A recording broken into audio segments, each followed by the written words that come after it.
The combat in the game feels very intense. Very personal.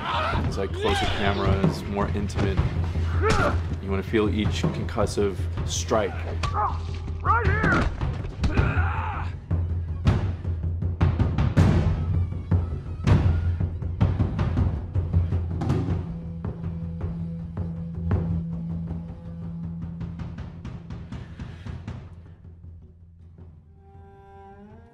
People you're fighting in this world are no different from you. They're survivors just like you. They're trying to find anything to get by. We want to make you feel for these enemies. We want to make you hate them, feel sorry for them, be afraid of them. Make you feel kind of bad when you shoot at them. You have to feel that there is that consequence to engaging with these people and that there is something at stake.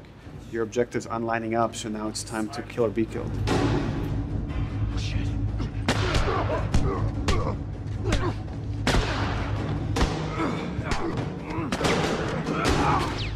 We do have a lot of contextual moves. That's when, you know, the characters interact with their environment while they're fighting each other. So you slam a guy against a wall, a guy slams you against a wall.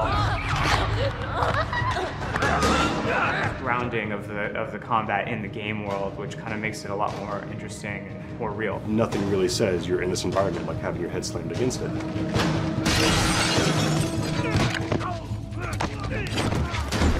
Stealth component is a big part of using the environment, like finding intelligent places to hide that give you flank groups.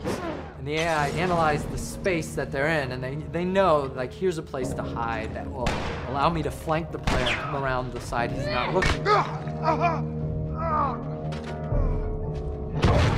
The space you're playing in is an extra character, and it's going to change the dynamic of every combat that you play. And then when an encounter happens, we want things to slow down. I'm going to use this thing that we call listen mode. Lets Joel kind of focus his attention, his hearing. I'll check out this area. Go check over there. If a guy's knocking the can over or he's speaking, I'm going to kind of see a visual representation of that sound in front of me. It lets me kind of know where guys are in the world. But that lets us build tension. And that lets me now look at Ellie and see where Ellie's at and kind of approach the situation carefully.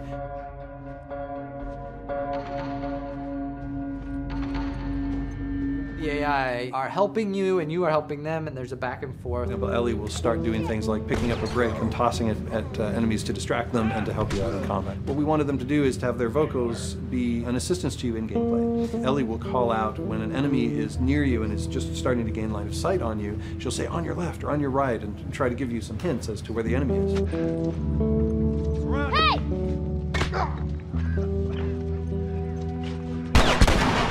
I'm in a jam as Joel, and I'm pinned to the ground by a clicker. Tess might come in and like shoot an infected right off of me. And it's like, cool, I'm relying on them and they're relying on me, and I feel like I'm working through this space together with them.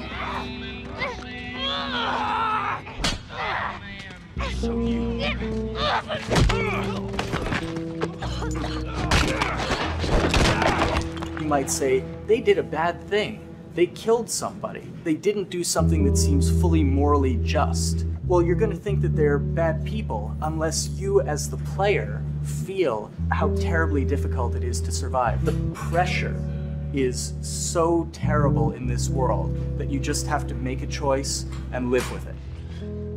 Right now, I'm gonna jump down there and I'm gonna clear us a path. What about me? You reckon you can handle that? Just so we're clear about back there, it was either him or me.